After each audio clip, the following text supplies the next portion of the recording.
इतिहास में ना कुछ पल ऐसे होते हैं जो जो पूरी कहानी ही बदल देते हैं। और आज हम बात कर रहे हैं एक ऐसे ही लम्हे की, एक कहानी, एक ऐसे क्रूर विजेता की जो अचानक से शांति का सबसे बड़ा दूत बन गया।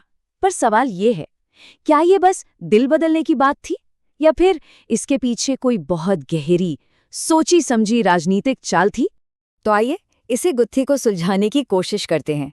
आखिर कैसे कैसे एक ही सम्राट, जिसे दुनिया चंड अशोक यानी कि भयानक अशोक के नाम से जानती थी, वो शांति का मसीहा बन गया? ये वो सवाल है जिसने इतिहासकारों को आज तक उलझा रखा है। तो बात हो रही है मौर्य साम्राज्य के तीसरे सम्राट अशोक की। अपने शुरुआती दिनों में अशोक की पहचान थी उनकी बेहिसाब सैन्य ताकत और, सच कहें तो, उनकी क्रूरता। उनकी कहानी ना एक ऐसे बदलाव की कहानी है जिसकी मिसाल मिलना मुश्किल है। देखिए, जब अशोक गद्दी पर बैठे तो उन्होंने वही रास्ता अपनाया जो उनका दादा चंद्रगुप्त मौर्य ने दिखाया था।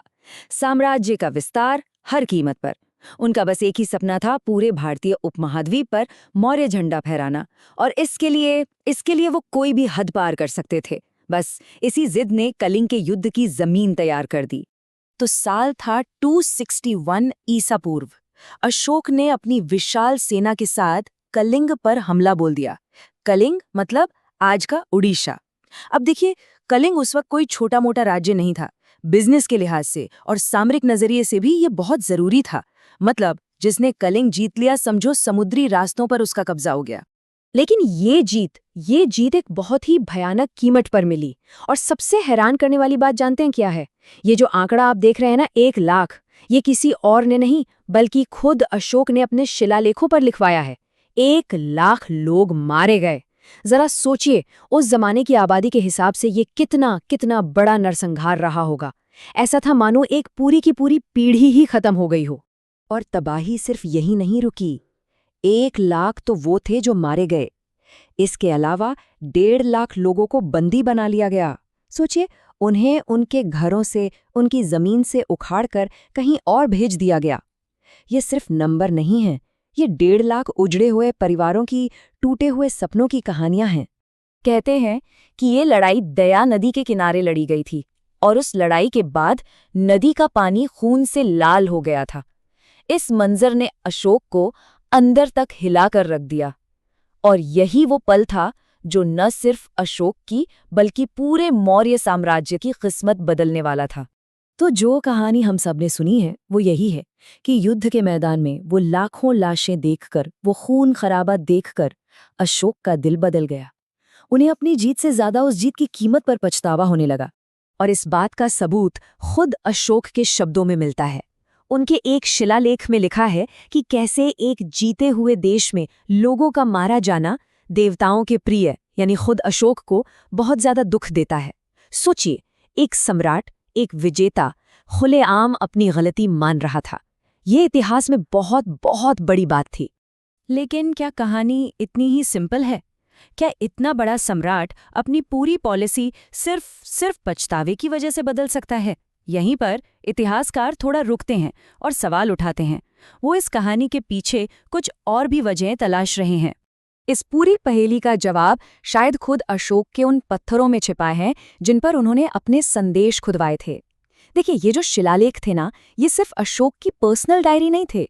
ये उस जमाने के सरकारी आदेश थे, पूरे साम्राज्य में अपनी बात पहुंचाने और कंट्रोल बनाए रखने का एक बहुत पावरफुल तरीका थे। और इन्हीं शिलालेखों के जरिए अशोक ने अपनी नई पॉलिसी का ऐलान किया, धम्म। अब ये धम्म सिर्फ कोई पूजा पाठ या धार्मिक बात नहीं थी, नहीं, ये एक पूरी तरह से नया तरीका था राज करने का। एक सोशल कोड था, एक सिस्टम था जिसका मकसद था इतने बड़े साम्राज्य को एक धागे में पिरोकर रखना। और यहीं पर दूसरा एंगल आता है। कई एक्सपर्ट्स का मानना है कि ये जो धम्म की पॉलिसी थी, ये सिर्फ दिल बदलने का नतीजा नहीं थी। ये एक बहुत ही क्लेवर पॉलिटिकल स्ट्रैटेजी थी। एक ऐसा तरीका जिससे उस विशाल साम्राज्य को जोड़ा जा सके, जिसमें तरह तरह के लोग, तरह तरह की संस्कृतियां थीं। तो सवाल ये है कि ये धम्मा आखिर था क्या? देखिए, ये कोई नया धर्म नहीं था। इसको आप ऐसे समझ सकते हैं कि ये एक तरह का मॉरल कोड था, एक यूनिवर्सल रूल बुक जिसमें अहिंसा, एक दूसरे के धर्म की इज्जत करना और सामाजिक जिम्मेदारी जैसी बातें थीं। असल में ये एक ऐसा गोंद था जो अशोक के बिखरे हुए अलग अलग मान्यताओं वाले साम्राज्य को एक साथ चिपका कर रख सकता था। मतलब अशोक ने यहाँ राज करने का पूरा तरीका ही पलट दिया। पहले थी दिग्विजय की नीति, यानी तलवार के दम पर जीत, और अब थी धम्म विजय की नीति, यानी धर्म और नैतिकता के रास्ते पर चलकर लोगों का दिल जीतना। ये फोर्स से सॉफ्ट पावर की तरफ एक जबरदस्त शिफ्ट था। तो अब हमारे सामने अशोक की दो तस्वीरें हैं। एक तरफ एक संत जिसका दिल बदल गया, और दूसरी तरफ एक बेहद शातिर रणनीतिकार। और शायद सच इन दोनों के कहीं बीच में ही है। तो देखिए, पूरी बहस इन्हीं दो बातों के इर्द गिर्द घूमती है।